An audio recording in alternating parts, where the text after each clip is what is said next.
Hola a todos, bienvenidos al quinto apartado de este tema.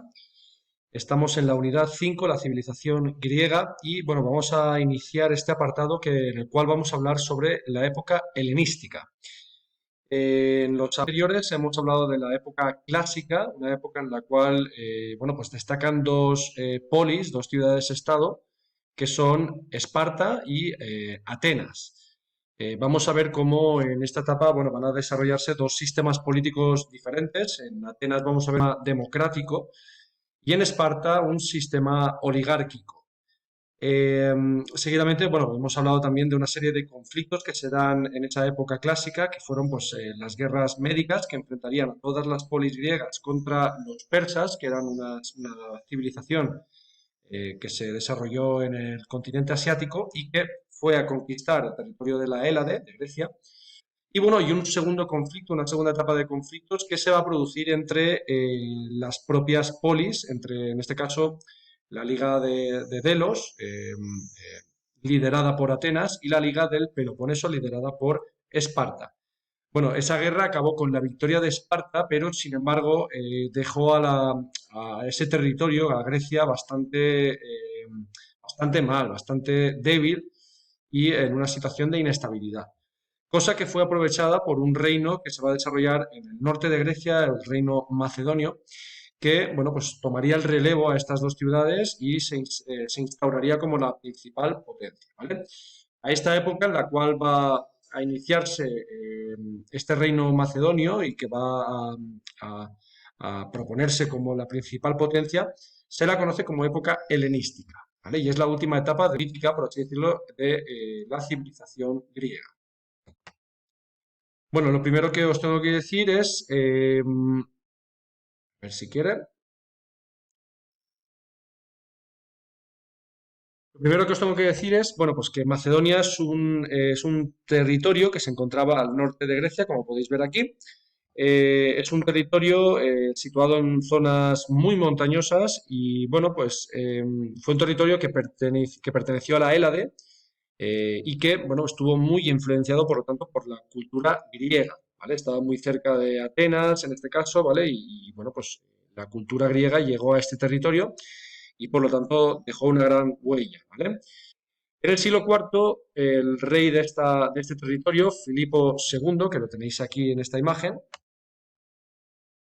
bueno, pues, decidió aprovecharse de esa debilidad que os comentaba antes, tras las guerras del Peloponeso entre Esparta y Atenas. Bueno, pues la situación fue de inestabilidad, de debilidad de esas polis. Bueno, pues esta situación fue aprovechada por Filipo II, que en el año 338 decide conquistar todas las polis de la Hélade, de Grecia, a excepción de Esparta, que quedó como un reino vasallo, ¿vale? En el año 336, 2 años después, mientras preparaba la conquista del imperio persa, del que había sido el principal enemigo de Grecia, bueno, pues en ese momento, en ese contexto, fue asesinado por sus hombres, ¿vale? En una conjura, en una especie de traición, fue asesinado este rey. La persona que lo sustituyó fue su hijo, que se llamó Alejandro Magno. eh, y bueno, pues este señor, este joven, fue preparado desde muy joven para gobernar. De hecho, por ejemplo, fue una persona muy preparada desde el punto de vista político y pues, se obsequiaron con los mejores profesores. Aquí, por ejemplo, que reproduce una de sus enseñanzas. Uno de sus principales profesores fue un gran filósofo, una persona que, bueno, pues que entendía sobre todas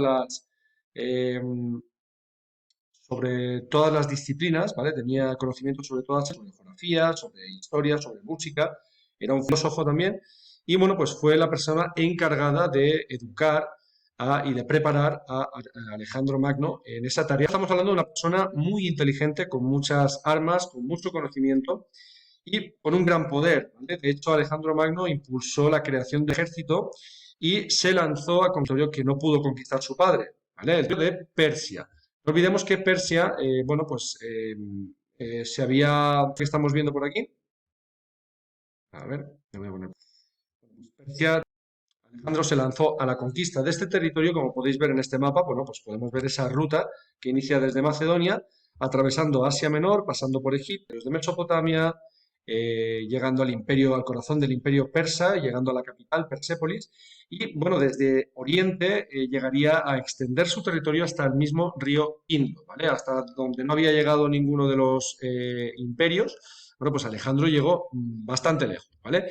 Esto supuso la formación de un imperio, de uno de los más grandes imperios de la antigüedad, que es el imperio, bueno, pues el imperio helenístico, ¿vale?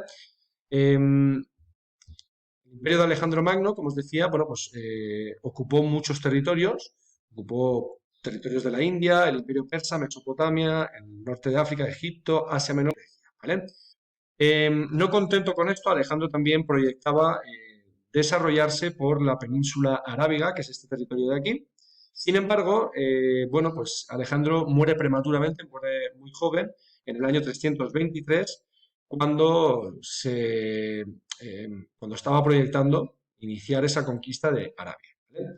Bueno, finalmente Alejandro muere y sin embargo, deja un gran legado, deja muchas cosas detrás de sí, una gran impronta, ya que, bueno, pues había formado, se había extendido por muchos territorios, ¿vale?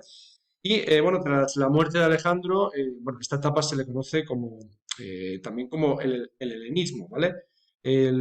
Alejandro Magno, además de expandirse a nivel militar y formar un imperio, es decir, formar un imperio político también muy grande, muy extenso, eh, además de eso, Alejandro expandió también la cultura de Grecia por el continente asiático y también por el norte de África con las conquistas de Egipto, ¿vale?